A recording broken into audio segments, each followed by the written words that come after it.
Well, blessed Friday to you as we come with your daily encouragement. And we're going to talk about Jesus, who was probably had the temptation to be discouraged. In the Garden of Gethsemane, he said, "Let this cup pass from me, yet not my will, but yours be done."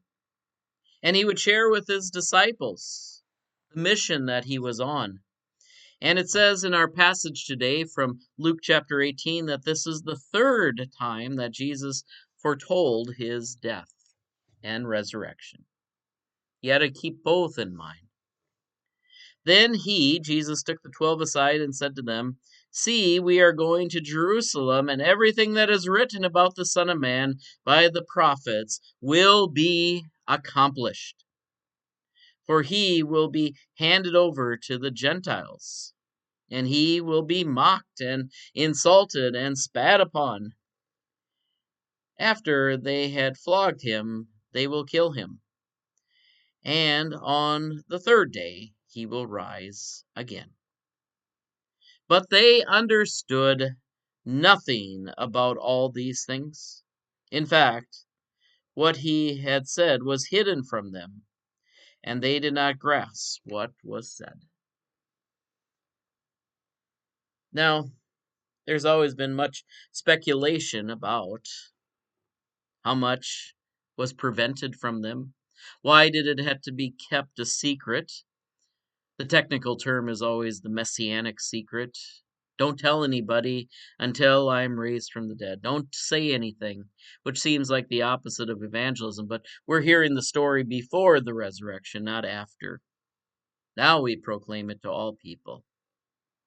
Some things had to be kept under wraps while the plans were in place.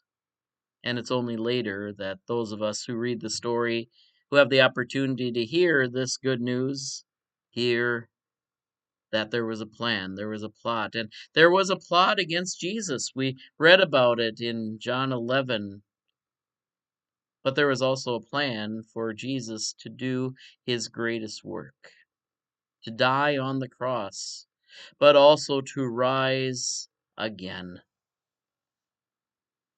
Now, yesterday I talked about the question about what people always are looking for, the question of the end times, knowing specifically what's going to happen, or the question of one's own demise. How am I going to enter into eternity? And to some extent, if we really thought about it, we probably wouldn't want to know all those details. What we would want to know is who we belong to and to whose plan we belong to. And that's what Jesus trusted in here.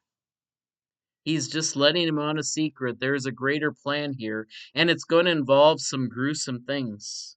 Handed over to the Gentiles, being mocked, spat upon, and being tortured. In fact, it's a plan that Jesus also told his own disciples, James and John and others. During the week of one of our Wednesdays, we had that story of when James and John wanted to be at the left and right hand of God. And Jesus just told them, "That isn't mine for me to grant, but I can grant you the life that I have, which will involve persecution, slander, and carrying a cross, but it also has resurrection." And the same is true here. This was knowledge to the people and knowledge to Jesus, that a greater plan was at work. Now, you might say, how is that to encourage me? Well, it's to show you that no matter what you're going through today, whether it's a good day or especially during a bad day, to remember God has a plan for you. God has a plan for you, and it's greater than anything you could ever imagine. And God will lead you through. God will empower you to be a blessing to others. And I hope you can see a little bit of that. Sometimes I do see it, and sometimes I don't. There is a story that I've heard from almost every pastor. In fact, I think I've heard this from every pastor. It's usually at the time when a pastor leaves a congregation. And what it is someone comes up to them and tells them a story about something they did. Now, a lot of times we have some things in memory of things we did, but sometimes people will bring up something that doesn't even come to mind. We smile, and I dare say sometimes we lie and say, "Oh, I remember that. Thank you for bringing that to my attention." And we don't remember it. All we were doing was just doing what Jesus called us to do. And I pray that not only just those of us who have been in leadership, but anybody has that opportunity to tell you a story that you don't remember. Something that maybe seemed incidental, but meant all the world to that person. I pray that you experience that type of story. So, my friends, as we enter into the cusp of Holy Week, where we are more earnestly going to walk with Jesus to the cross, let us be encouraged that God has a plan that's even greater than you or I.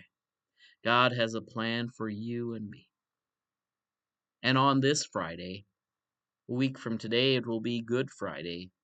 Remember that that plan was given to Jesus and he didn't run away from it. He ran to it. He ran through it. On to the third day, the eighth day of the week, the new day that has arrived in our life. The day of resurrection comes through the sacrifice of the cross. Take care. God bless. We'll see you next time.